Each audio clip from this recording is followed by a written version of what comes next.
Alright, so just going to do a quick tutorial on how to polish your crankshaft by hand, basically. All you really need is you got your crankshaft, you got it cleaned up, dried up. You get some polish. Doesn't matter really what it is. Low grit is fine. You don't want anything high grit. You're not trying to chew into this thing or to like really put in some gouge marks. You're just trying to smoothen the surface so that you get a nice clean surface instead of having like these little tiny ridges that you can catch your fingernail on. So all you do is take some, I use 180 grit sandpaper, and you can use shoestrings or you can get some rubber hose. This is pretty much the same thing as washer hose, but I'm pretty sure this is just the rubber track that goes around the screen, a screen door or a screen window. Just take a piece of that, put some polish down on it, wrap the sandpaper around, have the sandpaper cut to the width of it for the best results. And then you just take your rubber or your shoestrings or whatever it is, once you got it all wrapped up and got some polish in there, and you just work it back and forth. Alright, here you can see that this is like the end result after a couple minutes of polishing this journal. So it's got a nice shine to it, nice and clean, smooth all the way across and all the way around, and there's no nicks or edges that you can catch your fingernail on. So that one is done. Do that for the rest of them, and then you're ready to pop some bearings in and toss her back in. Alright, so just finished cleaning up this crank, polished these up a bit just to get them all smooth. This will be ready to go back into the engine once I get the new bearings seated into the engine. Okay, getting ready to put the crank main bearings in. These ones are the aluminum silicon style. These are the upgraded performance ones. So you'll notice there's a groove in one half and then the other half is solid. So the grooved halves, as you can see by this little keyway here, are going to be in the block, and these other halves, the solid halves, are going to be the ones that ride on the bearing caps. So I'm just going to open these up and get these set into place here. Okay, so I just got these caps, these bearings installed here, so they are all in the correct orientation. They're all seated down in, and all the oil holes are lined up. The next step, I'm going to take some Permatex Ultra Slick. This is the engine assembly lube. This is my favorite stuff for any of these kind of bearings, or especially when it's going to be a full rebuild and you're going to have a break-in period. This is what I love to put on any of like the crank, the connecting rod, and the camshaft when they're installed. So I'm going to slick these up, and then I'm going to drop crankshaft into place, and then I'll put the bearing caps on as well.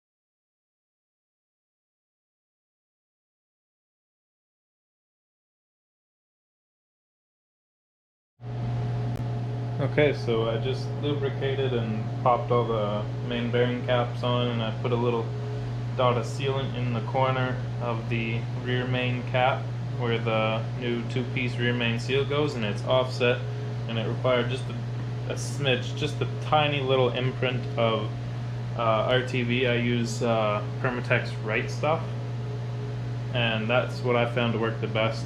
Just a dab. It's a very small amount. It's machine surfaces, so it's very, the clamping force will spread it out a lot, and you don't need a lot. It's just for extra security at the very back of the block. So now we're going to torque down the main bearing caps. This is a 2-bolt main, so all of these need to be at 70 foot-pounds.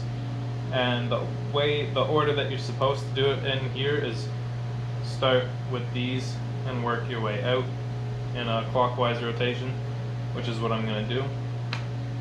And I'm going to do it in 3 stages, so I'll do 30 foot-pounds, 50 foot-pounds, and then 70 foot-pounds to finish.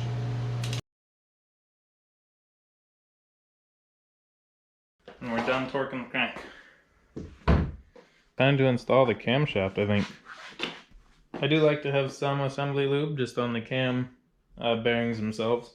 But the other thing I like to do, obviously, like you see everyone do, is coating this as you install it. I just have a long bolt that fits into, not even long, just a medium-sized bolt that fits into the end of the cam where the cam gear goes. So that'll help me with wiggling it around a little bit and guiding it through.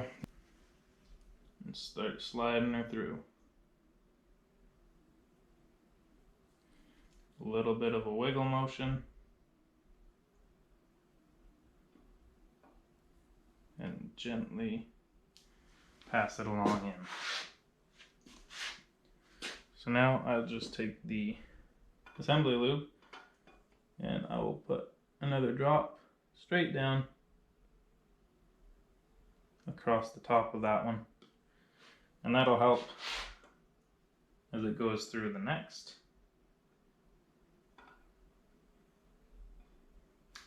And you don't need a special tool to install a camshaft. I definitely don't think they're worth it, just because the camshaft should go in pretty much on its own. It doesn't need a lot of persuasion. So I already passed the second. Drop some down here again, right on top. Spin it around a little.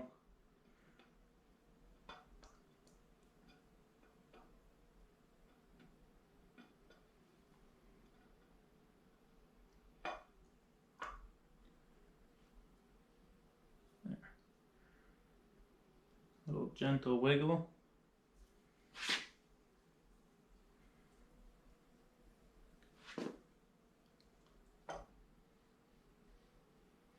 And that'll feed right through. I'll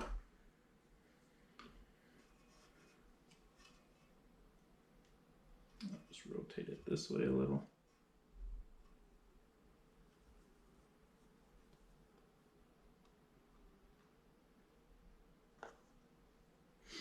And this just helps it get all the way to the back, and the more you get in here that have lubricant already spread across the bearing surfaces, the better.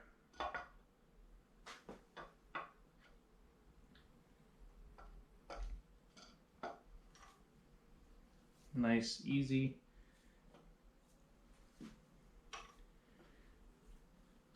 Nice and easy installation. Probably my favorite camshafts to change. Small block shafts. They're just so simple. To somebody new, they might be daunting, but it's quite a simple task once you get used to it. So this is the only hard part now, is when you get all the way in there, trying to keep everything all squared up without marring up your bearing surfaces. To locate the next one that's coming through.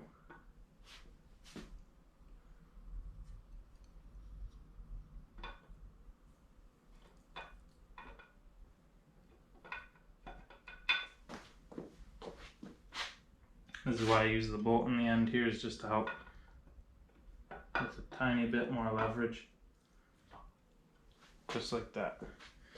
Once you get it started, you're pretty good to go.